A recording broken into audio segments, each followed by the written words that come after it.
each coffee tree will produce about 1 pound to 1.5 pounds of coffee. That's about 5,000 cherries per tree annually. But once you bring it to the wet mill to sort out the good and the bad cherries, it equals out to about 4,000 roasted coffee beans. In here, this is our dry mill. Once we've dried all those beans, we'll bring them in here, put them into these big 1,000-pound sacks. All of this right here is parchment. And we can do one of two things. We can store it into a room next to us up to 2 years, which allows us to have coffee for roasting when we're not harvesting. If we don't directly do that, we'll bring the beans in here to start the milling process, put these sacks on the platform, and there's a hole at the bottom that all the beans can drain into, up an elevator, down to our first machine right here called a huller. And this huller kind of works like a cheese grater to remove that parchment layer. After this machine, our beans go over here to the second machine called a polisher. Inside this polisher, our beans are tossing and turning, self-polishing against one another to remove that thin silver lining layer. Then anything left from the parchment and the silver lining will look like this. This can be used as fertilizers for new coffee trees. So we're pretty much wanting to utilize every part of the cherry. Any questions so far? Okay. After these two machines, our beans move on to the third machine over here called a screener. Inside this screener, there's about 7 large screens that rock side to side, sorting all of our beans by size. And if you see right here, these women used to do it all by hand, using these little square box screens, which is what we have here as an example. Here are 4 of them, all ranging from a little bit different larger to smaller circular size. And they're all rounded except for the one on the bottom. This bottom one is for a special mutated version of the bean called a pea berry. When they opened up a cherry, inside you guys saw there were 2 beans connected like this. That's why there's always a flat top and a round bottom. But pea berries only come with 1 bean inside, so they're rounded. And because they're rounded, they won't easily fall to this flat screen like the flat beans will. That's how we sort those out. Now, because of that 1 bean inside of the cherry, it allows that 1 bean more room for more caffeine and more flavor to develop, since it doesn't have the sharing of the excess room with the other bean. After roasting, it'll give our coffee a lot smoother and fruitier aftertaste. It's also only 3 to 5% of our yearly harvest, and one of our most popular sellers. So we decided, why not coat them in chocolate? We do have chocolate-covered pea berry coffee beans in our store, and about 6 to 8 of them equal 1 cup of coffee. On average, it'll take about 63 single flat beans to make a cup of coffee. So just to give you guys an idea how much caffeine is inside of a pea berry, 6 to 8 coated in chocolate versus 63, highly caffeinated, very addicting, but I would not suggest for an after-dinner dessert. After the screener, we'll bring our beans over here to our gravity separating table. And this machine will sort all of our beans by density. So the bigger, heavier beans will stay on top. Bigger, heavier generally mean more flavor, more caffeine, as the lighter, smaller beans fall to the bottom. As you guys can see, this table is a bit slanted. There's also air that'll push up to make it easier for the beans to sort out. Now, the ones that we don't want, those are going to be cracked or hollow. Cracked or hollow beans will burn in the roaster, which tend to give darker roast that bitter flavor.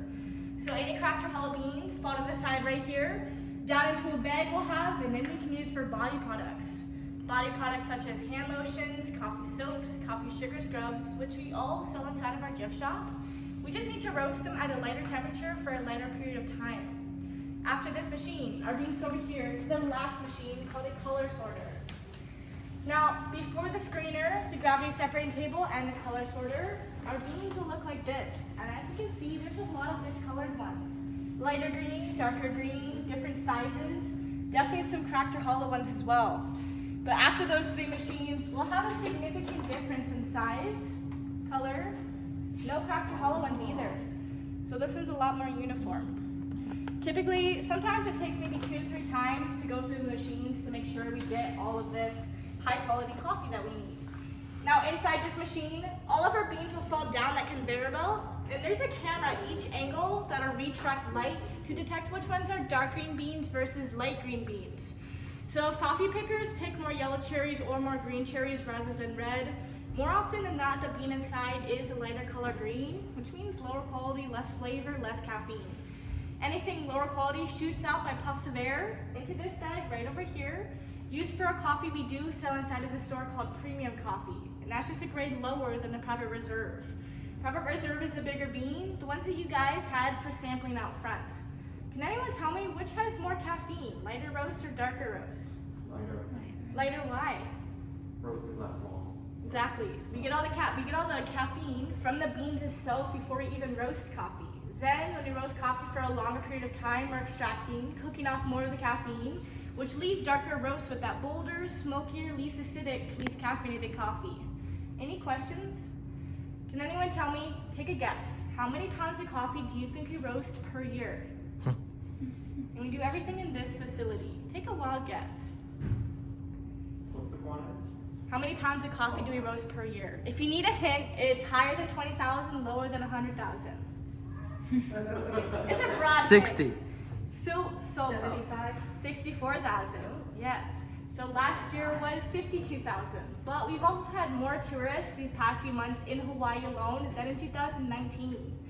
Also, with us only being that 26-mile belt to be considered 100% Kona coffee, that makes us less than 0.2% in the world. Where other places, maybe Brazil or Colombia, all have a higher percent. They're able to import and export, we can't really do that. So it does make the demand higher. Can anyone tell me, what is the largest producing nation of coffee in the world? Good guess. There was 2 names that I said recently. Brazil, yes. And Vietnam is our second largest. Vietnam has about 443,000 tons of coffee. Brazil has close to 1 billion. Also, interesting fact, after crude oil, coffee is our largest commodity in the world, which is interesting because you need oil, you need oxygen, and apparently we need coffee just as bad.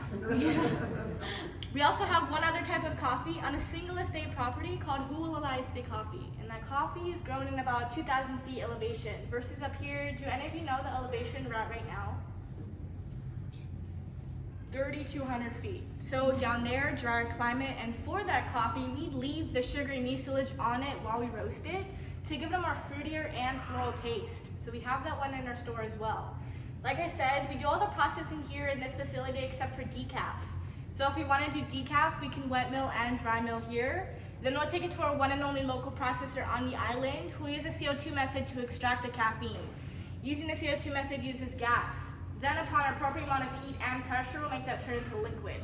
With that liquid caffeine, it can then be used for Red Bull, Monster, pre-workout, any of those other energy drinks and supplements. It also can be more effective than using other methods like a Swiss water method or a chemical method, which tends to extract both the caffeine and flavor. After that, our coffee beans are no longer green, they're pure white, and then they'll turn brown in a roaster. Not because they're burning, but because of the caramelization of sugars around the bean which make them turn brown. Almost like if you were to roast marshmallows. Any questions? Okay, we're gonna head back to the gift shop. I'm gonna take you around, show you a little bit about what we have. In the meantime, I do have another question for you guys. Can anyone tell me, what is the most expensive coffee in the world? Ooh. Starbucks. She said Starbucks. Yeah, it is a poop coffee. So one of the most expensive coffees in the world is civet poop coffee, which is a cross between a pharaoh and a cat. But the most expensive coffee in the world is black ivory coffee. And that coffee is elephant poop coffee. Oh my. So in Thailand, they will feed these elephants cherries mixed in with whatever other food they have. And then they'll poop out these coffee beans. Apparently pooped out coffee beans have a lot of enzymes and nutrients. So just to give you guys an idea how expensive that coffee is, it's $1,500 for 1 pound. Wow. Does anyone want to have elephant poop coffee? No. I wouldn't mind, but I didn't want to pay for it. But the civet poop coffee is a little less friendly. They actually stuff all these civets in a cage and only feed them cherries, which, you know, if civets don't want coffee cherries, they're gonna die. And then the ones who do eat the cherries, they're gonna mix in with the dead body with the pooped out coffee beans. I don't know. Anyways, come inside. Let me show you around the store.